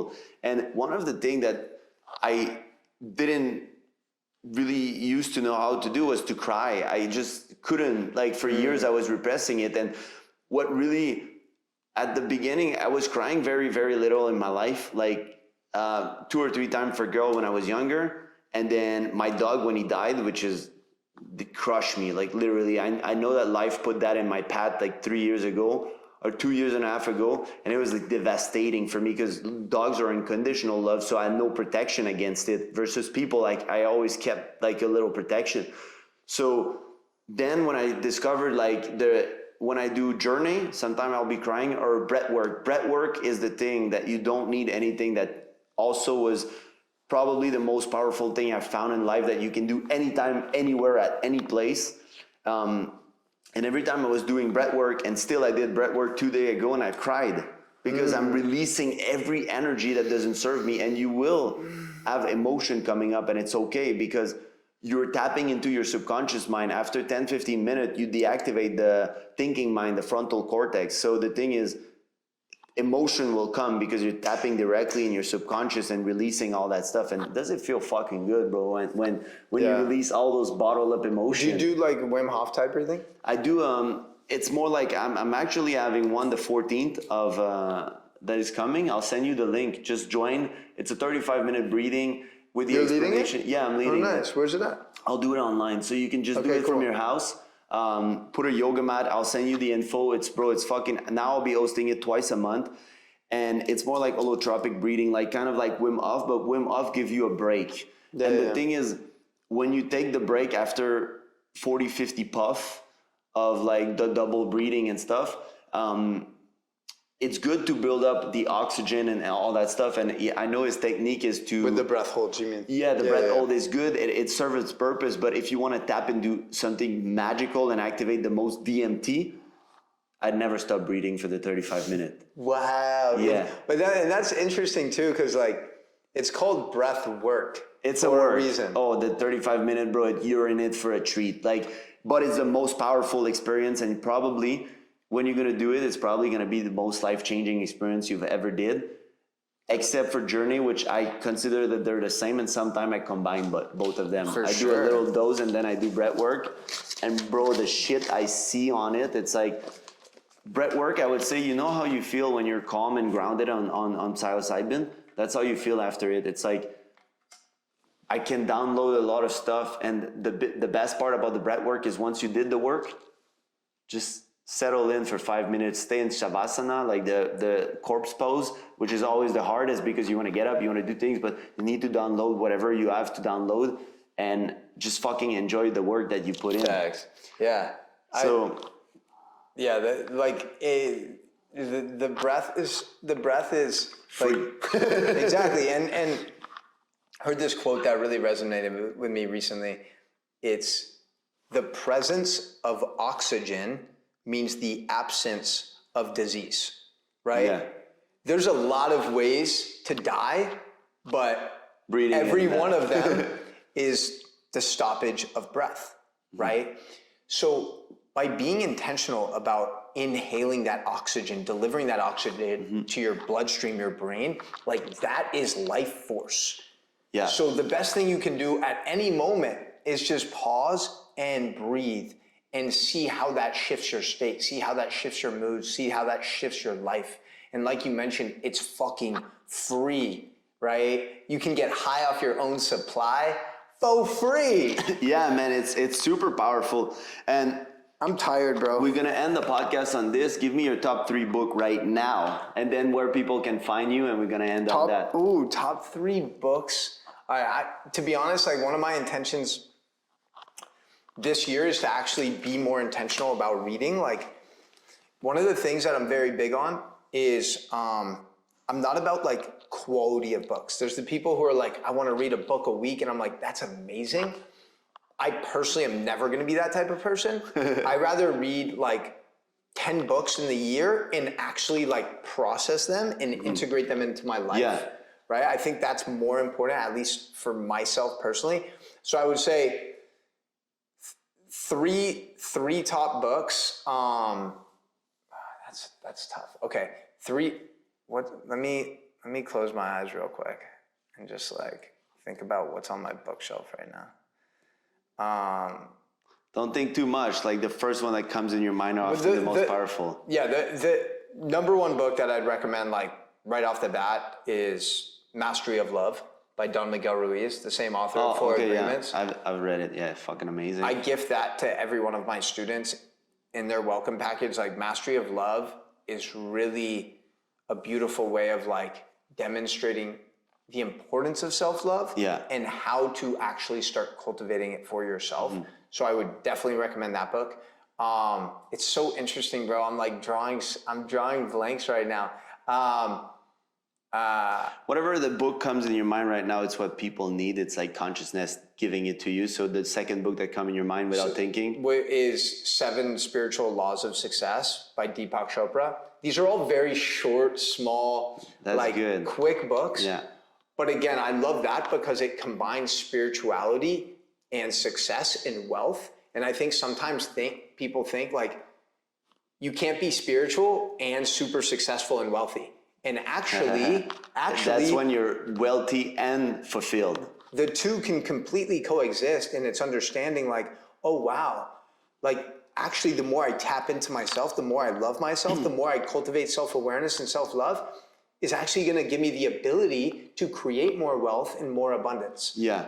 And it's that intersection of understanding that. So, and before you give the last book, just to say a little thing about that, guys, a very interesting thing that I used to think when I started my spiritual journey is that you don't need money, you don't need all that thing, which is often like you're going to see the EP vibe or the spiritual vibe. A lot of people think like that, but a question you can ask yourself is, if I have more money and more wealth and a lot of it, can I do good with it? Yes. Facts. Can I feed children? Can I start a nonprofit? Can I help the people that I love? Can I enjoy the experience way more? Yes. So it is.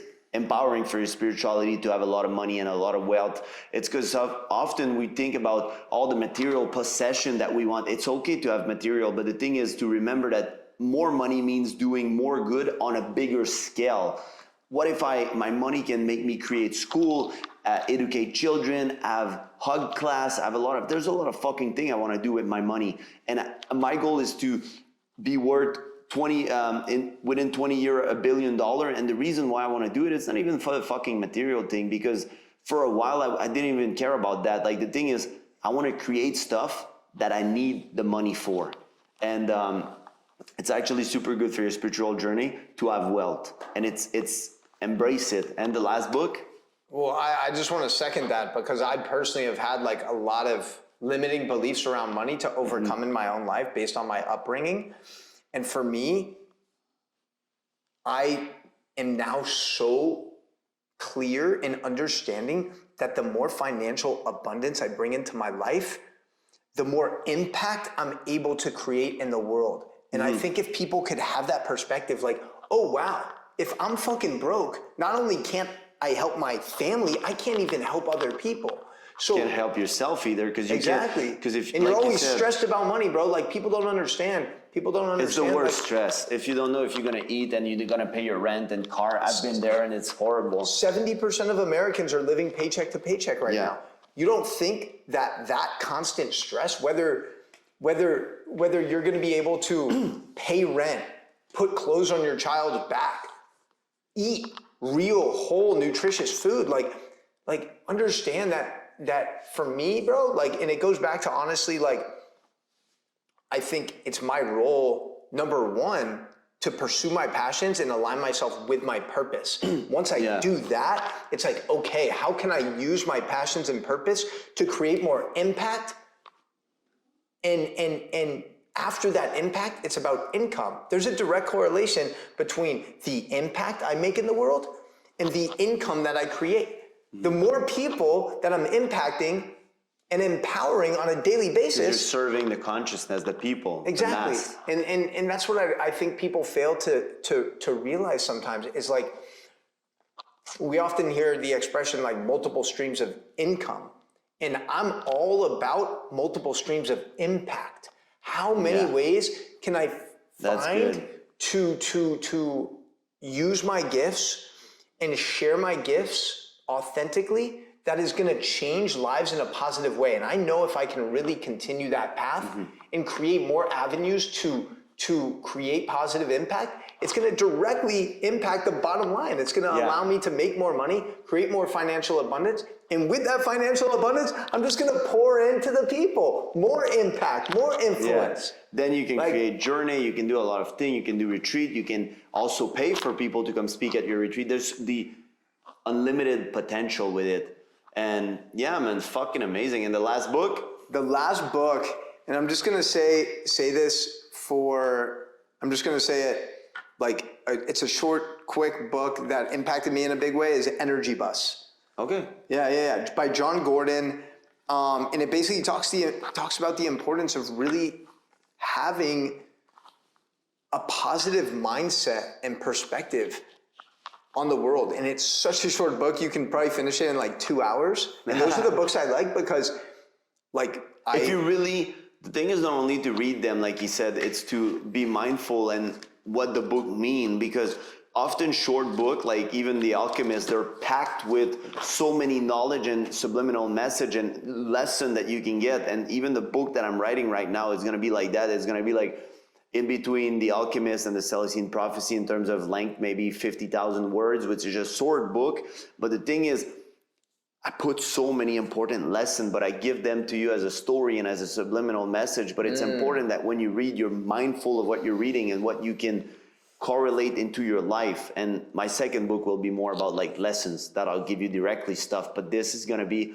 I love that you already have like that laid out too. Like, yeah, man, I had this download that I needed to write book, and I read so many books, bro, so many. So I always wanted to... It's like, why not create my so own? I wanted to create something in my own way. And I love creating and expressing my creativity, because also what's cool is that there's abundance in this world, and some people will resonate with your way of speaking and your way of teaching, and some people will resonate with mine. That's why I believe in sharing also, and that's why I'm having you on the podcast. That's why I'm sharing it. And even if we do kind of the same work, I'm not scared that people would go with you. The thing is, if they want, at least you're doing a positive impact on the world. That's an important message. We'll touch on that the next time. So tell us where they can find you. Yeah, man. All platforms, TikTok, Instagram, at Coach Jeremy 305, YouTube as well. I have the Thrive University podcast. I don't have an OnlyFans yet, but Mike convinced me otherwise. And yeah, we got the free microdosing course that I launched. A lot of cool shit. You have the Microdosing Mastermind too. We have the Microdosing Mastermind. We have the Awaken Your Soul if you want to tap into the medicine and the chocolate. But yeah, man, hit Mike and I up. Tag us on your IG story. You know, Coach Jeremy. Obviously, you guys already know Mike's handle. Tag us on your IG story and just let us know like what resonated from this conversation. We probably went for like fucking 2 hours. Yeah, it was probably an hour and a half. But guys, thanks for tuning in. I hope that you learned something. I'll see you in another podcast, and we'll have another one with Jeremy for sure in the future. Peace. Appreciate you, bro. Thank you for having me in your home.